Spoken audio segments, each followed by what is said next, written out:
Sounds good. Just started. Thanks, Sid. Good morning. Good morning, everyone. Welcome to the September 6th, 2023 Fall Line Working Group meeting. I'm excited to be here after a holiday weekend. Hope all of you enjoyed yours. Ms. Firestone, if you could do the roll call for attendance, thank you. Ma'am, give me 1 second. We have a couple other people coming in. Let's see. Okay, Town of Ashland, Miss Amos. Here. Chesterfield County, Miss Smith. Here. Miss Walker. Hanover County, Mr. Badunas. Here. Henrico County, Mr. Yor. Miss Smidler. Here. Thank you. City of Richmond, Chair Clark. Here.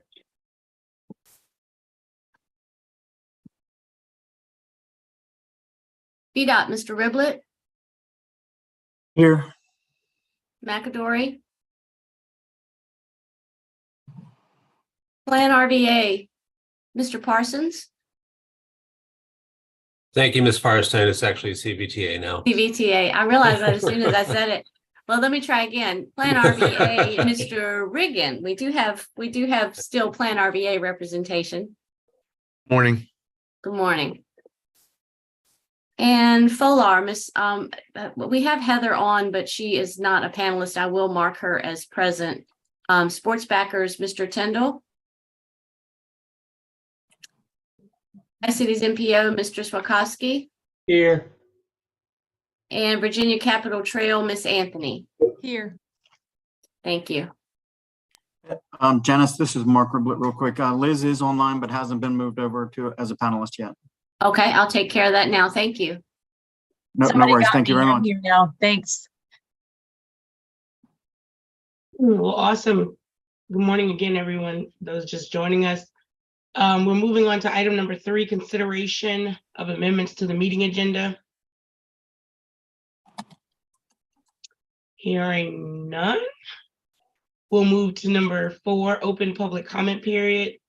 Ms. Firestone, have we received anything via email or anyone on here today wanting to speak? We have not. Awesome. So that'll take us to the somewhat of the meat of our meeting, our wayfinding plan update, and we have Chet and Gladys for that. Yeah, thank you, Ms. Clark. I wanted to just start with a little bit of discussion before Ms. Brenner gets into her presentation. We've had some time over the last since the last meeting to catch up on kind of the scope and the schedule for the wayfinding plan. As we can all see, the plan is not yet done, and I don't think that's that can be pointed in any one direction. But as Ms. Brenner and I have talked, we are aware of the kind of the hurdles that exist with the way the plan is scoped right now, especially the details for the fabrication plan and those kinds of things. And some of this plan will not be immediate. So because as we know, the 43 miles is not all going to be done at one time. The funding isn't there for a good chunk of it still. So it's going to be a more lengthy period of time than I think anyone expected AB Design to be working on the project, especially as it gets to detailed fabrication plans and those and specific things to particular portions of the trail. I'm not sure that was really the intent when we started off with this, to have that kind of detail, but the way the scope is written, it does imply that. So I think that not intending to have that discussion today, but I think Madam Chair, it might be good to get a few of us together to discuss kind kind of fine tuning the scope to make sure that it meets the needs of the committee so that segments can be constructed and when they're ready and the support of the wayfinding plan is there to provide the necessary consistency along the trail. But at the same time, we want it to be flexible enough to be used 6 months from now up to whenever it's necessary, 5 years from now, when various segments come online. I think that part of what we could focus on is using this plan to set up templates or design guides rather than any specific segment design that can be replicated as needed for various cross sections or some type of indicators for different parts of the trail. This is all new information for you, I know, but I wanted to put that out there before I turned it over to Ms. Brenner because we had talked about it, and this is something that she is paying close attention to and has some ideas. So I think that's part of the discussion today. As long as the work group is willing to talk about going in that direction. Thanks, Chet. So I just have a quick question. So Gladys will talk about today. Will she talk about, I guess, this kind of, I don't want to say phase, but I understand what you're saying, approach. Will she describe that a little bit today? And then you would like further discussion, maybe a smaller group on the scope and the schedule kind of henceforward. Just trying to make sure I understand what it is you want us, how we should be listening and approaching this. Yeah, that's a great question. I think today is continuing on in the vein of talking about what we covered last month, like the placement plan, sign content design, but also thinking more conceptually about using this as a comprehensive guide for segments now in the future. So I think it's kind of a primer for where I think we're headed with this, but I think the detail and the revisions to the scope can follow out of today's discussion, and we can work on that to make sure that Gladys has what she needs to move forward. I don't think we're taking any steps back. I think we're in a good place to make these revisions in the scope and the description of the tasks to not lose any more ground. Does that make sense? Yes, somewhat. I guess my question is kind of the scope as is written right now doesn't get us to the comprehensive guide that we envision, and we're just kind of getting it there so that it does. And we would be using kind of this guide along with the design guidelines that VDOT are working on, all as guides, right? It's not That's right. to replace anything. Okay. Yep. Any questions on that before we get started? Barb has one. So how's this going to work with the design build that's underway? Will just having the templates be good enough to give to the contractor for fabrication? Yeah, if I could jump in, I think that's a great question, Barb, and it's really a good pointed one for the importance of making sure that this plan is effective. So I think as we revise the scope description, we definitely need Mark and Liz involved to make sure that it does include enough specificity to be an asset to the design build project that is underway. I mean, that could really be the first test. If that's, I think the question is that going to be that or Henrico or both going to be the first segments that are really going to be put to the test? To answer that, can you hear me? Yes. Okay. Yes, there's going to be enough documentation for a fabricator to proceed and put together shop drawings, which is the next step after the design intent, to be able to fabricate. The issue basically will be the content. What we won't be able to address the content until the trail is more advanced or close to finished. We will be able to address certain segments, and I think that's the intent for the next period, to address the segments that are going to be opened immediately or in the near future.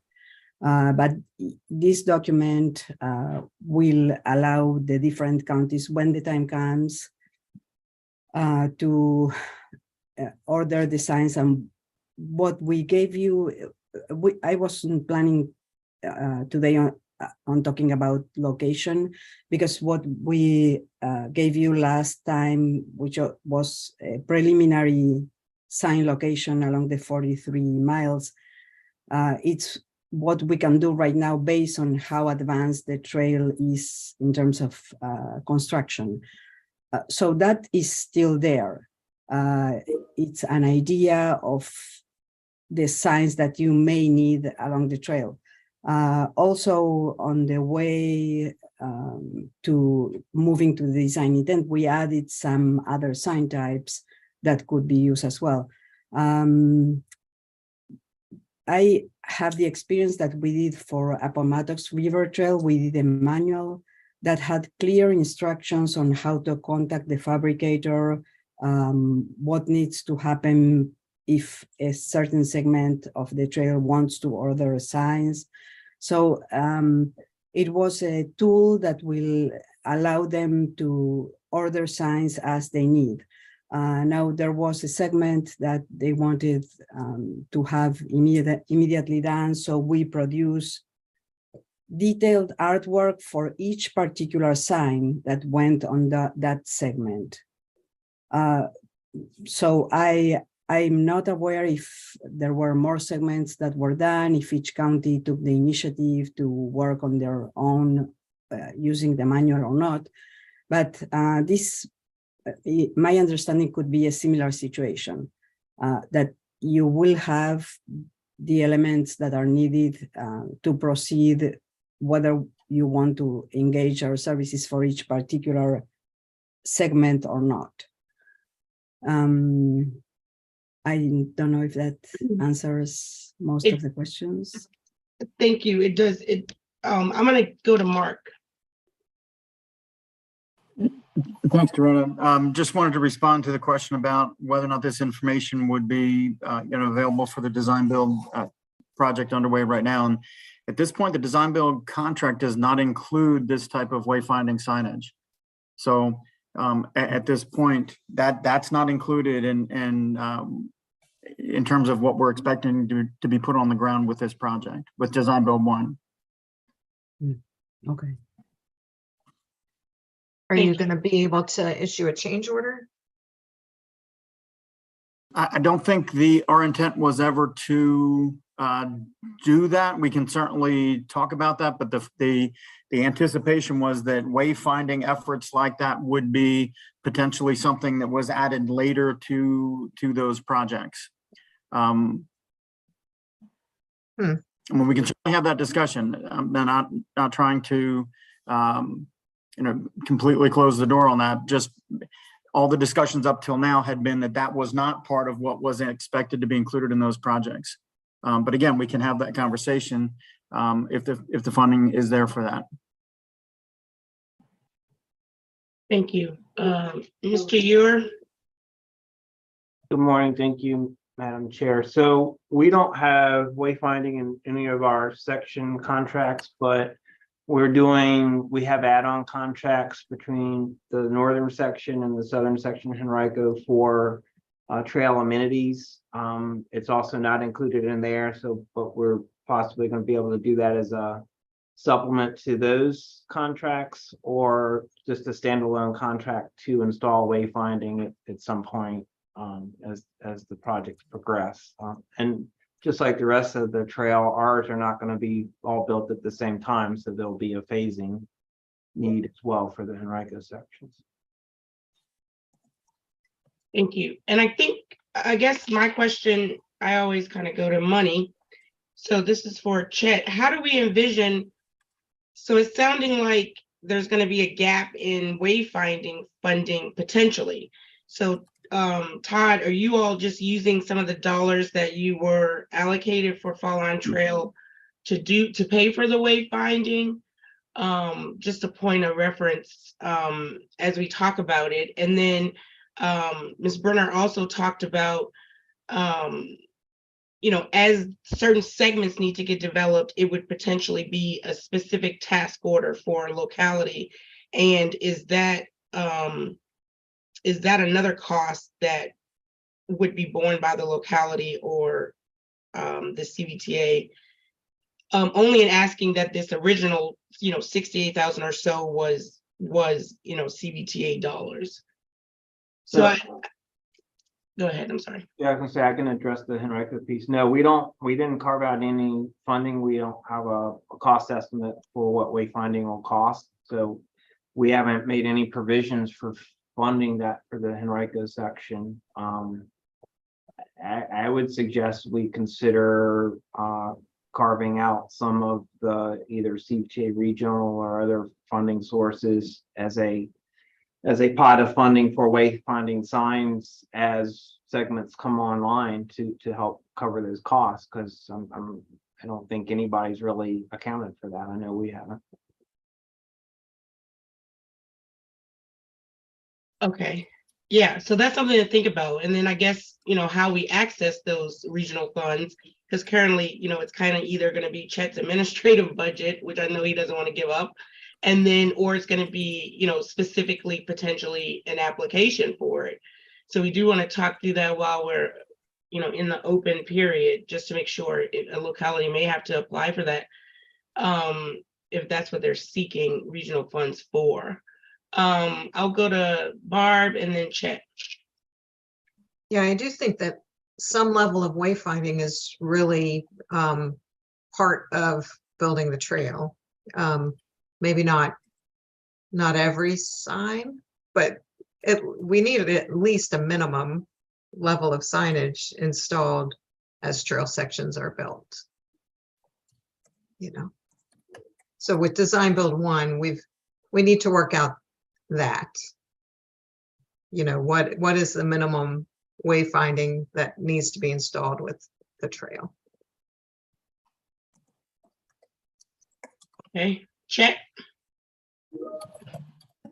I think these are all great points, and I think this discussion has opened some eyes. I was not aware that that wayfinding was not included anywhere in some of the projects that are planned. So I think the natural direction I would recommend would be CVTA local, so that as segments are brought up, you could have the flexibility to go immediately to whatever signage you need for that segment.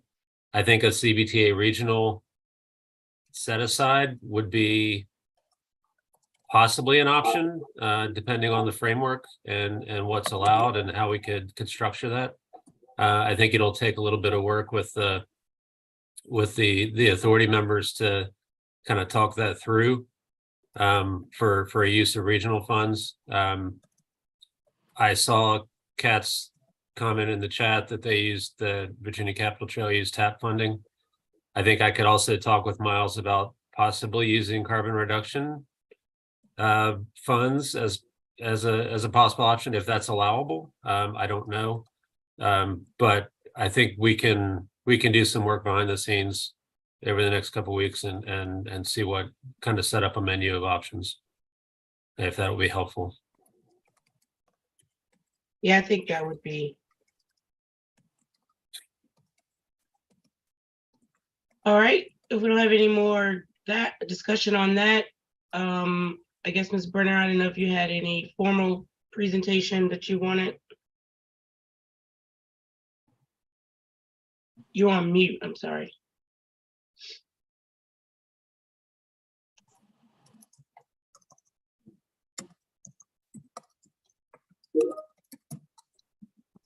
Okay.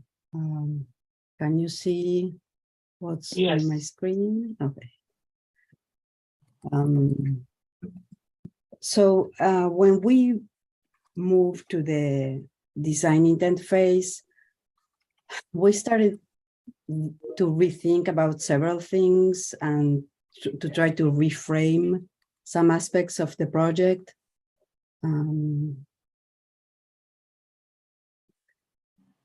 So we thought about design as creating something better, design as discerning a problem, open the door to new ideas. And we thought that somebody mentioned what makes the design that we're doing different from every other trail or more creative. And we thought the path along the trail should reflect the history, provide some local information and details that tell the story of the areas that the trail crosses.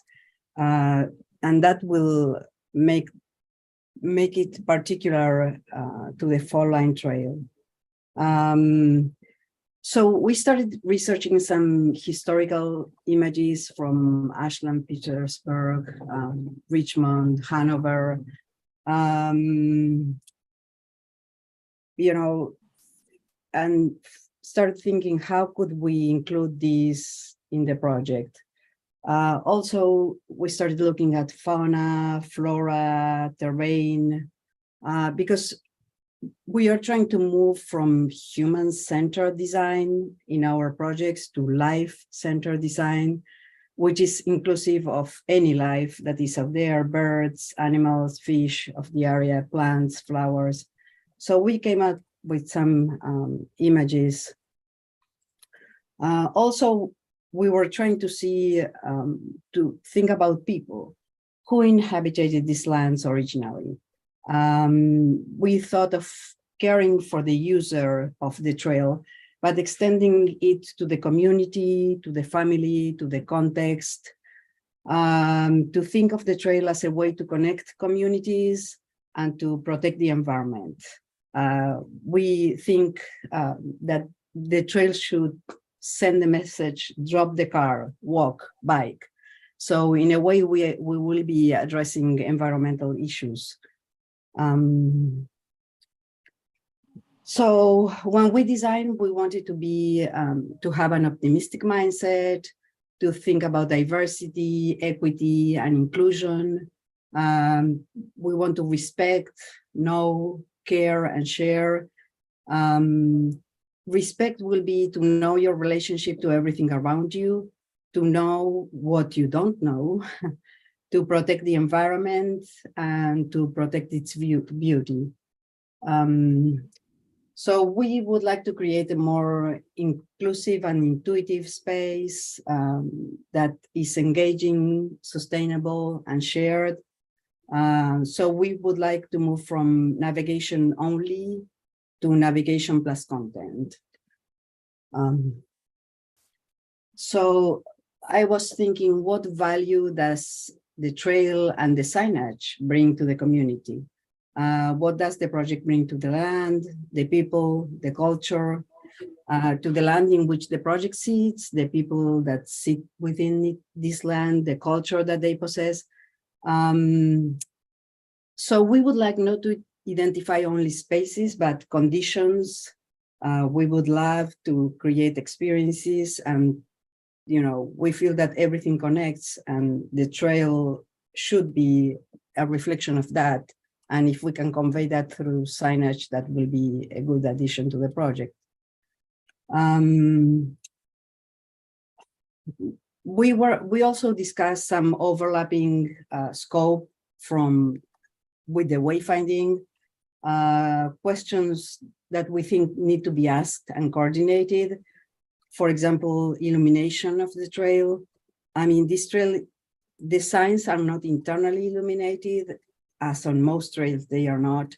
But there are times of the year that at 4:30 it's already dark.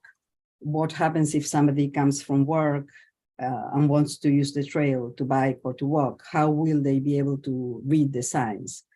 So we were discussing the fact that there are sections of the trail where it goes through nature only, not through the streets, where the issue of illumination will have to be considered.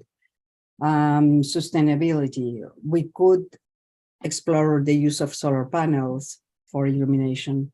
We should consider transitions between the urban and the natural sections of the trail, and what different sensory experiences people will go through as they move through the 43 miles. We would like to see the wayfinding as discovery, exploration, and joy. We would like to make the best for the most people that use the trail with the least amount of expense. And we want to design to bring joy, to allow everyone to walk, bike, an environment and really enjoy it. And using signage to contribute to that experience.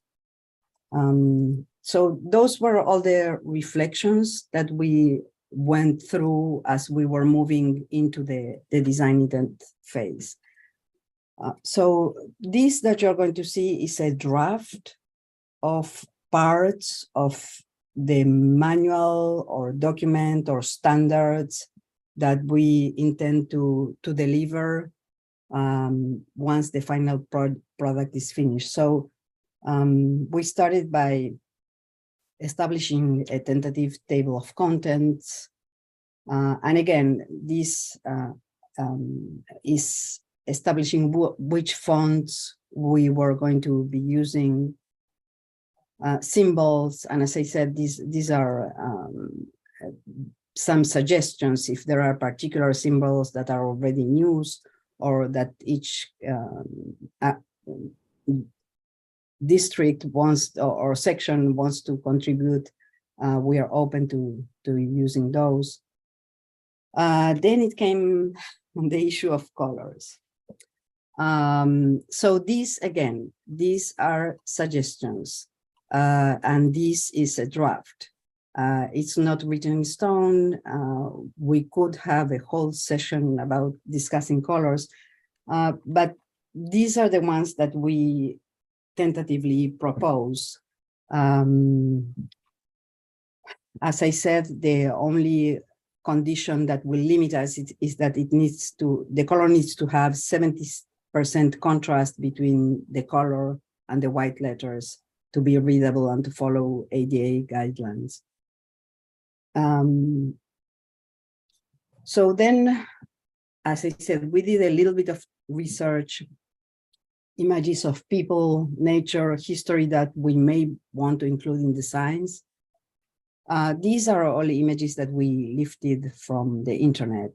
Of course, when we applied directly images to the sign, we would like to get in contact with the local cities, counties, and see what they have on file that we don't have copywriting issues with them. This was just to show an example. And then we want to review the sign family with different signs as we did on the last presentation. And then we, this will be each sign. We established the sizes, the heights, the widths, the letter size. Those numbers that you see there, the 1, 2, 3, and the C1 are the colors. And then on the column on the right, there are specifications for materials or how the sign is going to be built. As I said, this is a first draft. We still want to consult with our a manufacturing firm that we use sometimes for them to consult for the viability of building the signs. This is the firm that fabricated the signs for the city of Richmond, the ones that you see downtown. But anyway, this will be a possibility for a vehicular trailhead sign that directs people to the parking spaces at the trailhead, if the parking exists, of course. Then this would be vehicular directional. We took some, this information is random information that we took in order to test how the text will fit on the signs. So basically, these signs have, because they are cantilevered and they are very large signs, they will have sort of a frame that attaches to the post, and then a skin that is, although you see the lines dividing each of the directions or each of the destinations, this, because of the size, will mostly be a one piece that the skin can be changed if something changes, so the whole, you don't need a whole new sign, but it will not be individual elements. This will be, we started with the vehicular signs. This will be signs, this same sign type could be used to mark parking, like the second image from the left, as well as it could be used to mark the name of the urban street or route through which the trail goes. This was another sign that we introduced that wasn't originally there. These are banners. And I think we used some in the Appomattox River Trail. Usually they are a lot less expensive than signs. They can use existing light posts or existing any other post that is available. You just need a mechanism to attach to the post.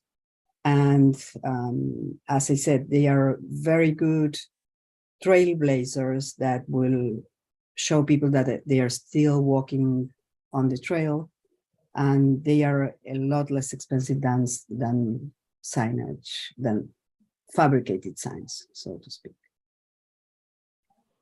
Then we thought about the trailhead signs, and on the preliminary design, we had pedestrian trailhead signs and regulatory signs. And we thought whenever there's a trailhead, usually that's where you want to establish the regulations for the trail, like pets on leash, or trail closes or is open from dawn to dusk, or different regulations. But instead of having two different signs, we thought we can combine it in one, and so the signs will have a larger size and more presence to indicate that that location is a trailhead. The other thing that we thought on all the pedestrian signs is to incorporate the trail. So this that you see here is just a very crude draft of what the trail could be. It's just a placeholder. I think to develop for such a long trail, to develop something that will be meaningful for the people that look at it, will have to be cleverly done in terms of how much information can you include in each particular location. So that's a whole mini project in itself that will require some extra time from us to work on it and devise something that is clear and useful.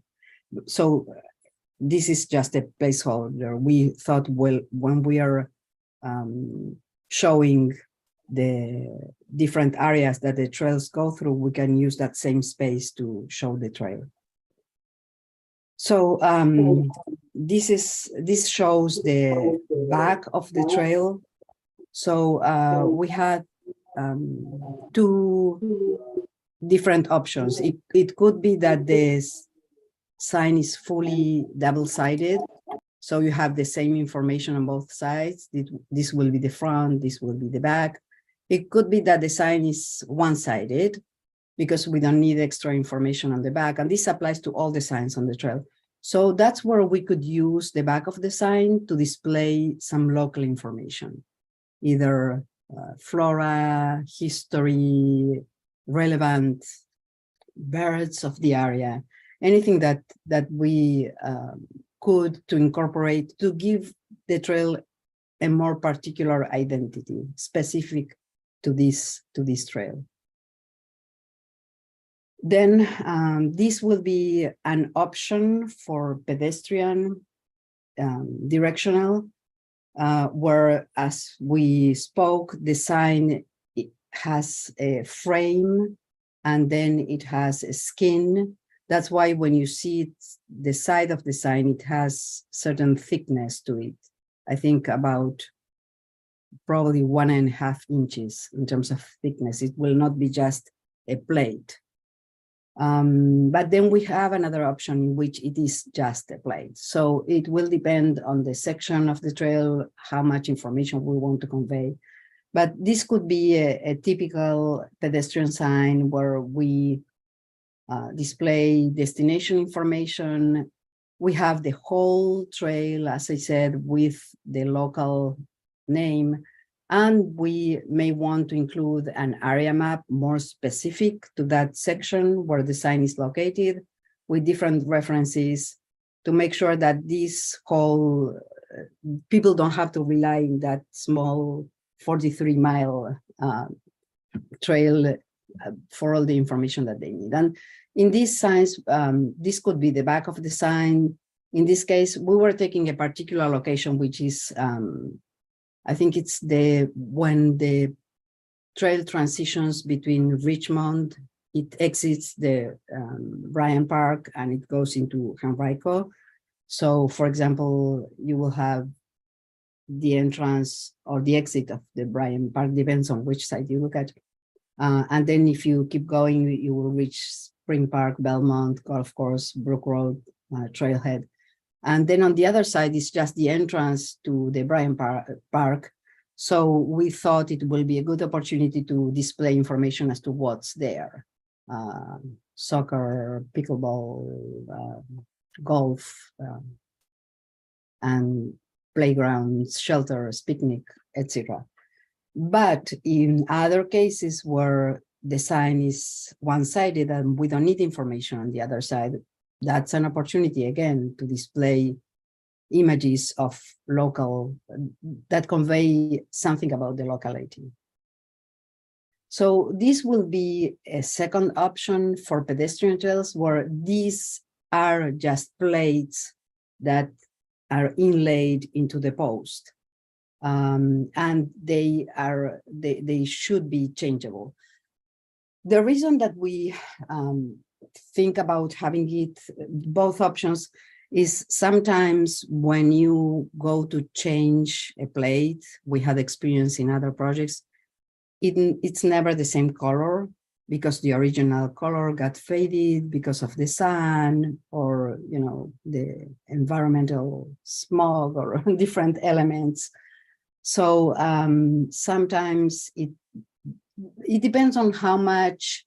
For example, if you are envisioning that a new park is going to be open, but it's not open yet, and you don't want to display it yet because it's not there, but it will open in 3 months, maybe we want to use this because that will give us extra space to add another element or to change, or something is changing names.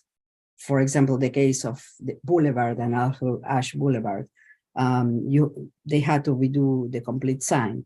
If you know ahead that that's going to happen, we offer the option for the pedestrian sign to have those individual plates, as you see here on the side, that could be changed. And also, depending on the location, this sign is slimmer somehow. So we offer different options for pedestrian signs. This will be another pedestrian sign that displays different information. The one that we think is very useful because it gives you destination information as well as the mileage, how much it will take biking there, how much it will take walking there.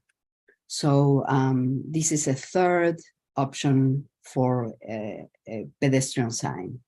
And again, we could include images on the back if the sign is one-sided only.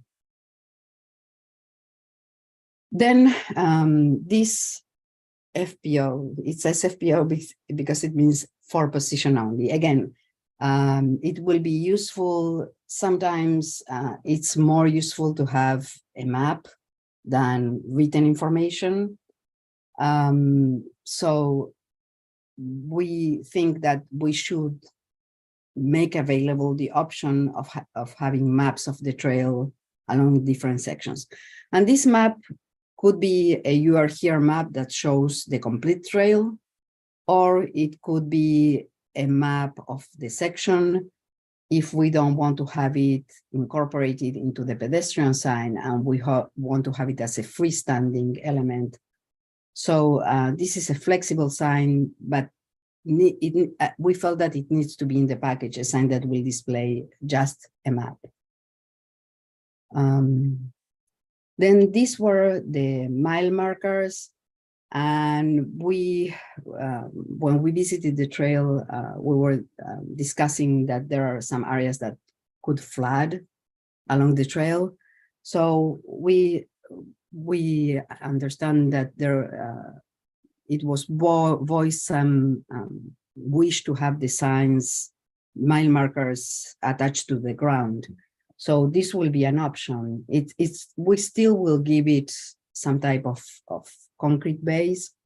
This could be another option in flat areas where we raise the sign 10 inches, or it will be customized depending on what are the needs of each section if there's a flooding possibility.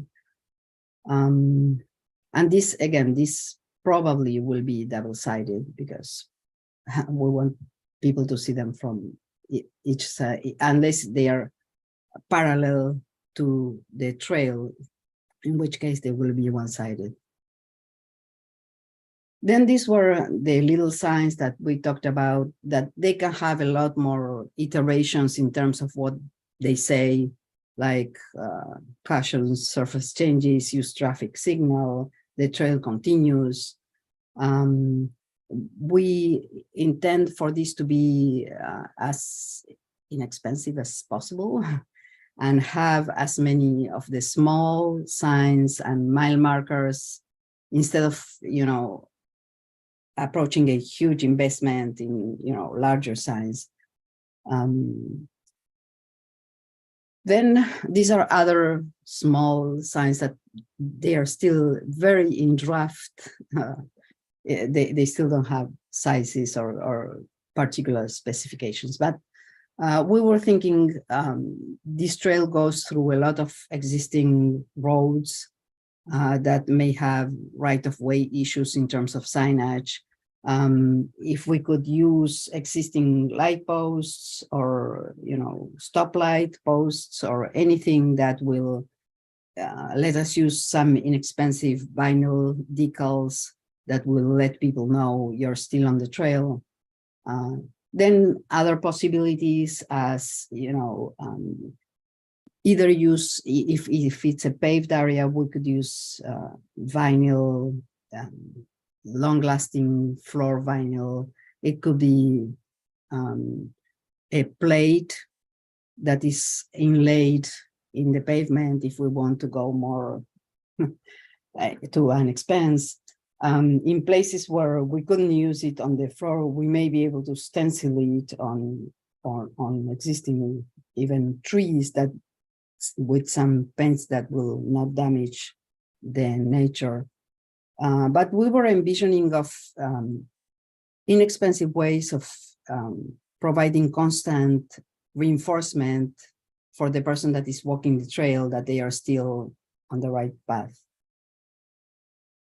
Then we thought maybe even some metallic plates that we could, something small that we could use repetition, and even some, I don't know if it's feasible or not, but we thought if there would be an opportunity to display maybe historical information, nature information along the trail in different sections that will allow for it.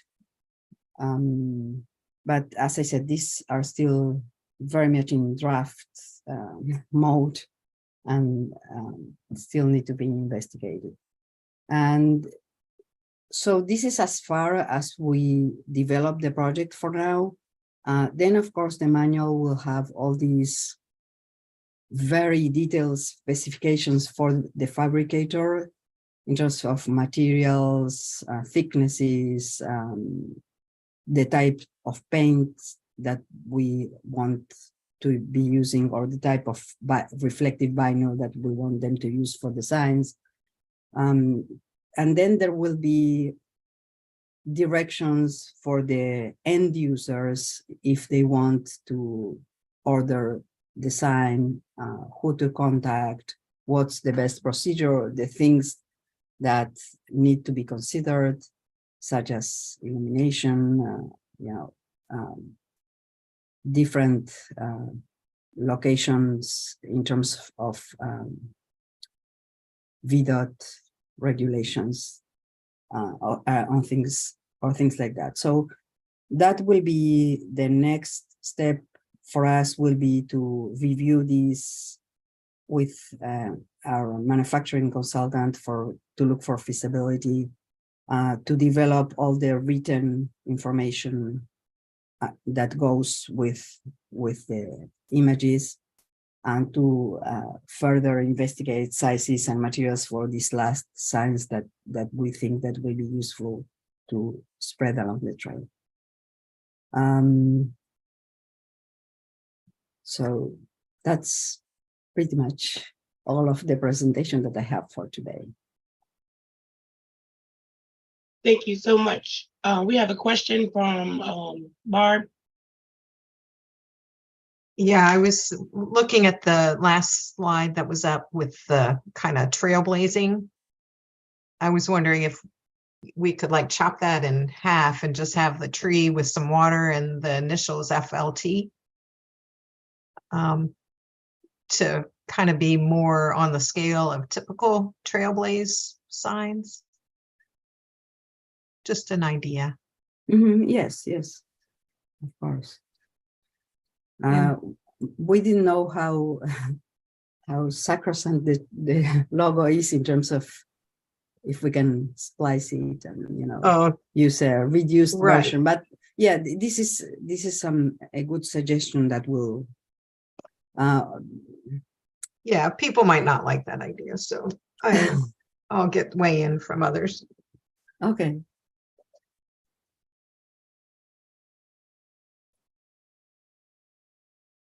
All right, we have Todd hand up and then Joe. Thank you, Madam Chair. So the graphic you had of the pavement symbol for the fall line. I think that's something that we've seen in other regional trails around the country that can be of different materials, but we've talked internally. We like that idea of having that as a kind of a wayfinder, trailblazer marker at where you cross the trail at an intersection and it's the entrance point. So I don't know if there's interest from other localities of using that as a kind of a consistent marker along the trail, and we could certainly do further research on the best material and how to retrofit those onto the pavement.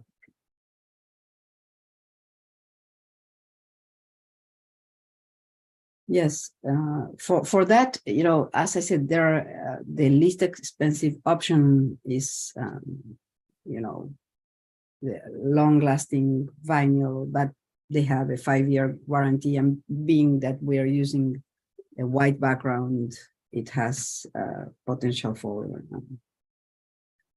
getting faded. Also, you could inlay bronze or any more stable material. So it all depends on, like you said, what each section decides, and we can investigate all the possible options and costs.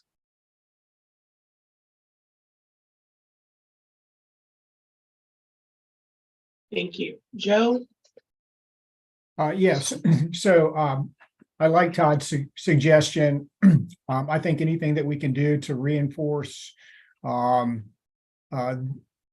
that we're on the trail when we are on the trail, I think is helpful, particularly at intersections. So I like that. I like the idea of being consistent, though, from locality to locality. I think that's really one of the most important things that we can do, is to be consistent. Everybody understands that they're on the same facility. But that wasn't my comment. I was just going to comment on the banners. And I don't disagree that those are an efficient way, inexpensive way to sign the trail. And I don't think the suggestion was that banners replace the permanent fixed signs. But my experience is that banners are just a maintenance headache. I would suggest pretty strongly that we don't use those because they just don't stay put. They deteriorate over time, and I've seen it personally at a number of high schools. They just are a nuisance. Yes. That's my comment. Thank you, Joe. We have Brantley. I just want to echo what Joe said. I think there's a real opportunity for temporary placemaking and wayfinding, and there was a really great example that we saw in DC on the Metropolitan Branch Trail as it was being extended north from the Noma area up towards Fort Totten. They used a side path that was directly against a curb, so they didn't have a lot of room to put additional signage. There wasn't a planter strip or anything like that, and they put professionally made coroplast wraps around street signs, and they happen to have square street signs in that area, so they were able to put I would say something like 6-inch by 6-inch square, so all four sides, that made it pretty secure to install. And I've seen similar ones for round posts as well. I think Pittsburgh has done them. And I think if you make it with we use a lot of coroplast with our sports backers signage. It's a pretty durable thing. It can be weathered for a few years before replacement, and they're easy enough to be installed by volunteers. So if we got them produced, I bet bike advocates in the different localities would be happy to spend a Saturday morning doing that sort of thing. Just a recommendation before, and as we wait for the permanent things to be installed. Yes, thank you. That's a great suggestion.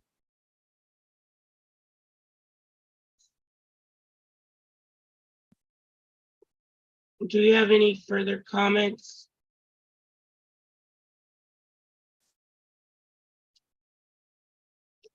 All right, well, hearing none, thank you, Ms. Berner, for your presentation today. You're welcome. My pleasure. I guess, Chet, do we want to talk about, so I guess we talked about it earlier, the next steps is to just kind of look at the existing scope and see how we fit that into different localities coming in and, needing the wayfinding at different times. So I guess we'll follow up. We may try to meet before our next fall line working group, and it may just be that, the fall line working group can talk through it. But I would at least say that we'll try to get some of the, at least Barb and I together with Chet to take a look at it, just kind of formulate what our next steps will be. Is that what you think, Chet? Yes, I think that's a great concept. I would like to have that conversation sooner rather than later, just so we can stay on track as much as possible. And we can follow up after the three of us meet to the rest of the work group to provide some updates. Okay. Awesome. All right. So now we're on to wait, I have a question by Barb. Yeah, sorry. Heather commented about the locality colors and who is communicating with Colonial Heights and Petersburg. Chet, are you doing that? I actually, I guess we can talk about this now. I guess I have a question. There seem to be a number of, I don't know if concerns is too heavy, but points raised by different localities for the colors. Is there a way to, is it simplifying it too much to just choose one color for the entire trail and differentiate with seals or names or words or something to just avoid that issue? And the other point I had was, I know that in a lot of conferences now, people are conference presentations are asked to be more accessible by just going high contrast and not using color as much because of some accessibility issues. I don't think that's the case with trails, but I mean, if we could get in front of that and kind of make decisions before those issues are presented after fabrication, I wonder if that's something we should think about. I don't know. I want to avoid the conflict with who gets what color as much as possible. Thanks, Chet. Nora has her hand up. Muted. Well, she's not muted, but I can't hear her. She said, hold on. Can you hear me now? Yeah. Okay, sorry about that.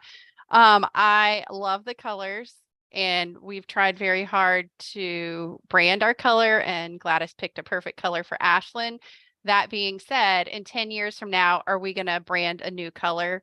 So I can see it both ways, but currently I love our color, and I love the fact that something will tell you, and it doesn't necessarily have to be the colors, but something will tell you, oh, you're now in Ashland, you're now in Henrico, you're now in Hanover, because if you're riding 43 miles, you probably have no clue.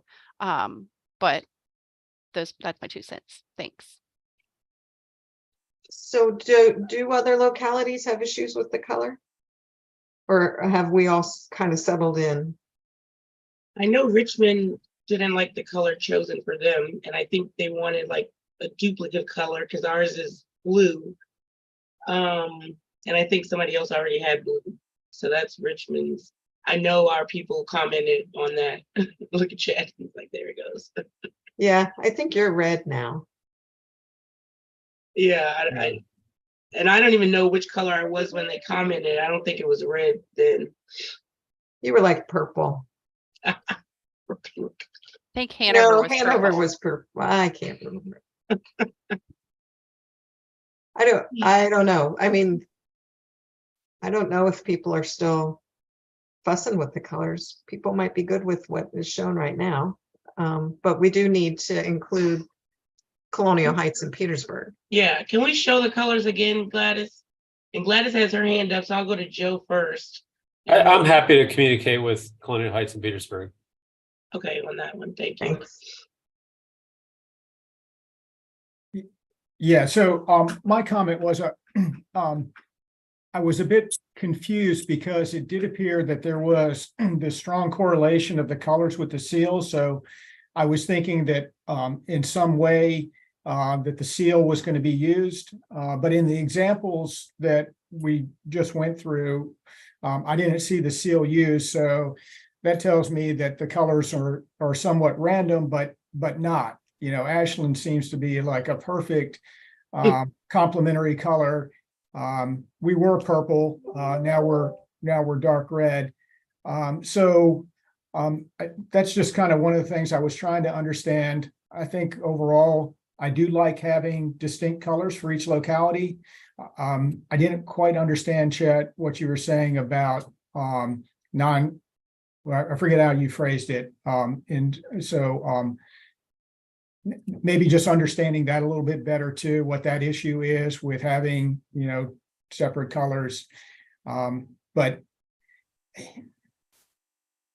I don't know. I could go on. I think I put it in a different order, but at the same time, we got 12, 15 people on this call, and I think we could all come up with our own preferences. So I think we could live with the color selections as shown, but I'm just trying to understand what the thought process was there. Thank you, Joe. Gladys?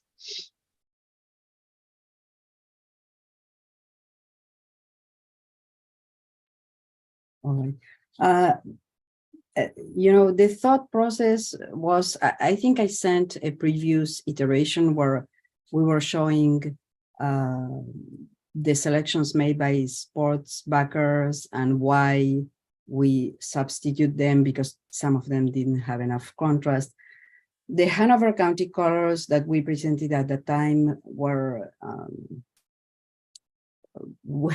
based on the logotype, which were dark and not very appealing. Sports backers had a red. We try to avoid red because red is used in signage as stop, emergency, so it has content in itself. So we thought a more burgundy color that we used in several college campuses that have burgundy in their logotype, and it works fine. We never had an experience of people confusing it with red. But something that I wanted to mention is we try to please, as many people as we can, and we thought of different things. I know that Chesterfield is working on a new logotype, and they had a teal and a blue and a light green. So since we were already using the teal and the blue, we went for the light green. The city of Richmond, the signs that are downtown, the city of Richmond has several colors for different areas, like anything that is close to the river has blue. The downtown per se has orange.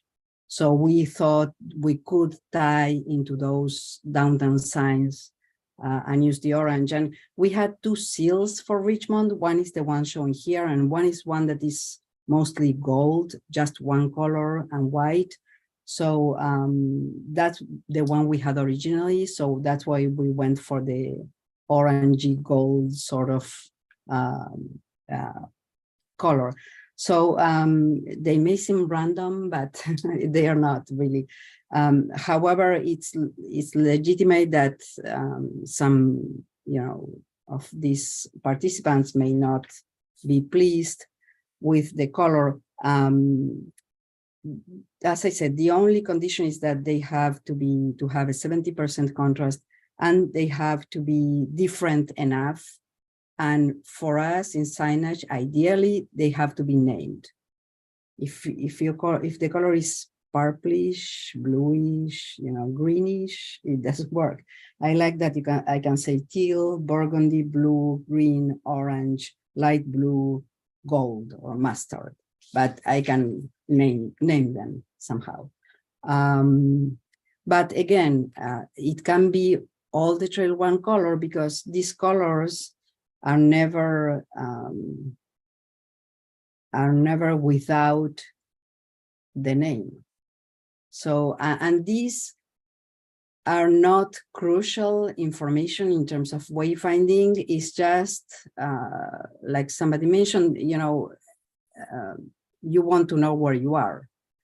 You will still have the denomination that will tell you are in Ashland. This could be all dark blue for purposes of discussion, or even black. with white letters, and you will still be able to know, to read. It's just that when we work in signage, we always say that people have different ways of apprehending information. Some people are more visual. They will remember the color and won't even realize that there's a name attached to the color. Some people are more rational. They will just read the name and won't even realize that the colors change from section to section. So for wayfinding, we try to use as many elements as possible to appeal to the different ways in which people capture information. But if that's a point of discussion and disagreement, we can revert to just having the name of the section with no colors, or a very small sliver of color that will not be conflicting or, you know, create an area of content. So that's all. Those are my thoughts in relationship with color. But as I said, from the point from now until this documentation is finished, there's still time to discuss. Once the documentation is officially finished, at some point we need to decide whether we use colors, and if we do use different colors, what they are. But right now, yeah, I think we still have some time to discuss. Thank you.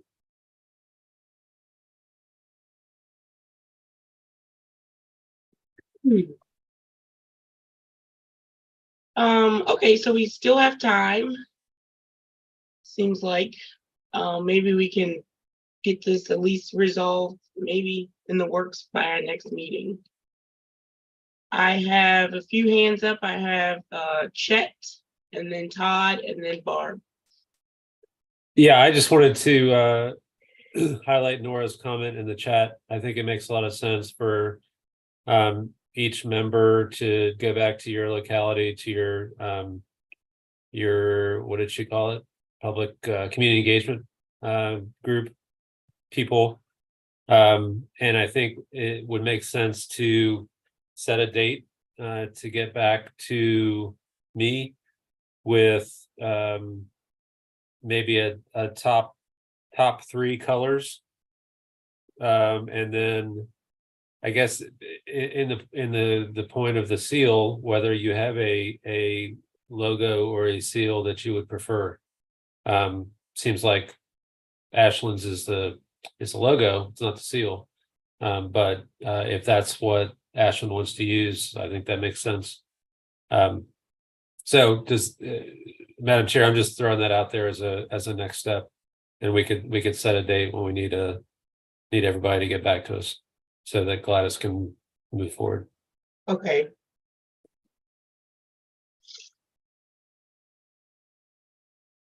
Todd. Yeah, thank you. I think having a unique color is good. I think we as a group can probably get this sussed out. I like the suggestion of taking it back internally to each locality and maybe coming up with the first, second, and possibly third choice. My question, I guess, is maybe for Gladys is, you know, we understand there's a need for contrast. So is there any color spectrum you can give us so we have a menu of choices? I mean, like, I know within blues, there's any number of shades of blue. So if there's one end of blue that's far enough away from the other end of blue, so 2 localities could have the blue and similar. I don't know how you can give us some better guidance rather than us just coming back and saying we want blue or we want green or whatever.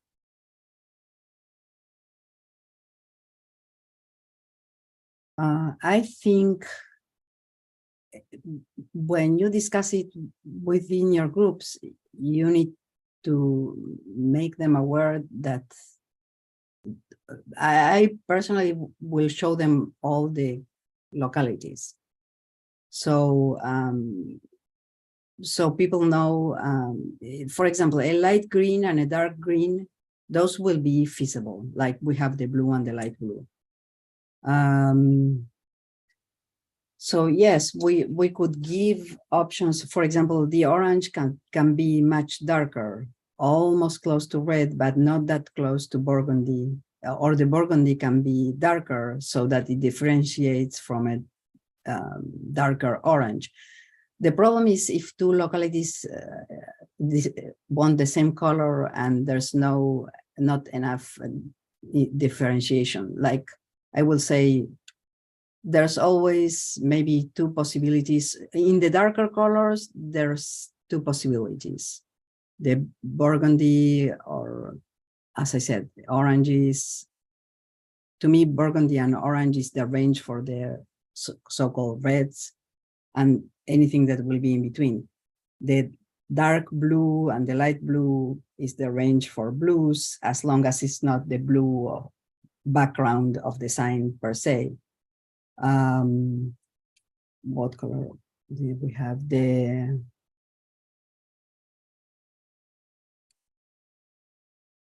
teal, I don't think we can go with the light teal and dark teal.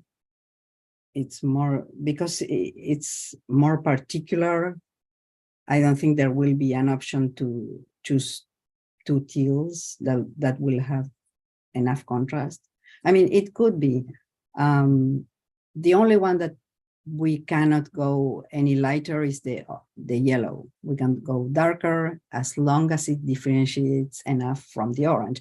So you see, all the colors are codependent, so to speak. We can't choose one without coordinating with all the others. So it will be tricky to bring it. I mean, I can give you, for example, for Ashland, you see the A on the Ashland logo. Actually, it's much darker, but we like the lighter teal. So we could give them option of darkest teal, lighter until it has enough contrast, and the same for each color. The problem is if they don't like the color at all, and they want to switch colors to a color that some other locality has. You know, I really don't know what will be the best way to solve this conundrum. Maybe just bring what's there. I can provide some ranges for each color. And if the community definitely hates the color and any options of the color, we can revisit that particular locality and see what other options are available. Does it sound reasonable? It's complicated. It's not a simple task. So as long as you're aware that whatever color you choose needs to be coordinated with all the rest. That's, and yes, I can provide choices for different options. Thank you, Madam Chair. If I could follow up, I guess maybe then we need to have an understanding of how many localities don't like their color at all within the range of adjusting the darkness or lightness of the color. And then if anybody wants to switch. I mean, speaking for Henrico, I think we're good with a blue, whether it's slightly lighter, possibly, but I'll leave it to others to speak for the color that they currently have.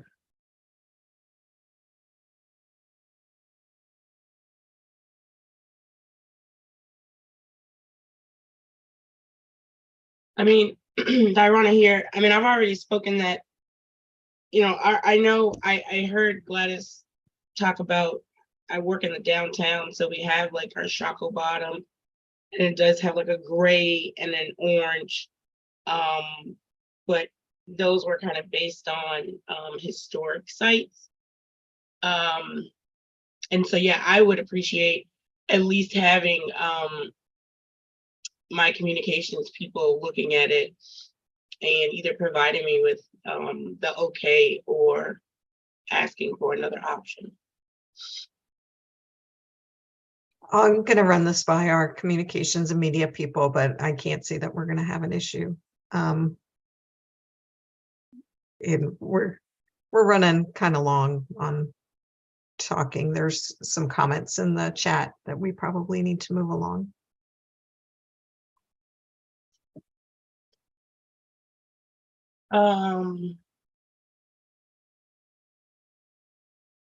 Yeah, so we have some comments on access for blind and visually impaired. But definitely potentially adding something like that. This is from Kat. Not on every sign, but on some of the signs might be a good addition, she stated. So we clearly know we're going to have this conversation. I would then say that if, I guess, before our next fall line working group meeting, if not prior, get over to Chet. You're okay with your color or any comments that you have, and then we can take a next step at that. And hopefully finalize it at our next meeting. So we do want to, we started on item 6, member updates. So we do have VDOT on the line, or any other member would like to give an update on their fall line projects. Good morning, Dorana. Our update can be very quick. We are continuing to work with our consultant to determine the northern termini based on the direction that we heard pretty clearly that was requested at both the last Fall Line Trail Working Group meeting as well as the last CVTA TAC meeting. We do anticipate having an update at next month's Fall Line Trail meeting for you. Thank you. Any other member comments? Todd? Yeah, thank you. We bid our first section for construction last month, and bids were open last week. It appears we have a good bid, so we're planning on going to our board for award of contract later this month, and anticipate having a groundbreaking for that first section, which is the section between Bryan Park and Spring Park and lower part of Henrico, probably sometime in latter half of October. So we'll share that date with everybody.